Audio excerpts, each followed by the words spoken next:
சீனா மற்றும் இந்தியாவில் உள்ள மன்னர்களுக்கு அபிஷேகம் பண்ண பயன்படுது. இது வரைக்கும் இந்த உலகம் அறிந்ததிலேயே ரொம்ப முக்கியமான ராஜாவுக்கு இது தேவை. 300 பணம் இருக்கு. ஆனா நான் இப்போ இங்க இருக்கிறதால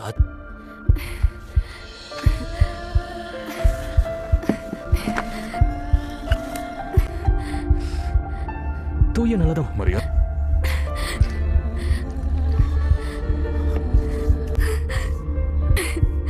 சர்வலோகத்தின் ராஜாவே, உமக்கு ஸ்தோத்திரம். தரம் வாய்ந்த தைலம். உனக்கு என்ன பிரச்சனை யுதாஸ்? இதை ஏழைகளுக்கு கொடுத்திருக்கலாம். இந்த பணம் எங்க இருந்து வந்துச்சு மரியா? இவளை தனியா விட்டுட்டு இவ எனக்காக ஒரு அழகான காரியத்தை செஞ்சிருக்கா. தரித்திரர் எப்பொழுதும் உங்க இடத்துல இருக்கிறாங்க. உங்களுக்கு எப்ப வேணும்னாலும் அவங்களுக்கு நன்மை செய்யலாம். நான் எப்பவும் உங்க இடத்துல இருக்க போறதில்ல. அவளால முடிஞ்ச தவ செஞ்சா. அவள் என் சரீரத்தை அடக்கம் செய்யறதுக்கு முன்பே அபிஷேகம் செஞ்சிருக்கா. உலகம் முழுக்க நற்செய்தி எங்க அறிவிக்கப்படுதோ அந்த எல்லா இடத்துலயும் அவ செஞ்சதெல்லாம் அவளுடைய நினைவா சொல்லப்படும்.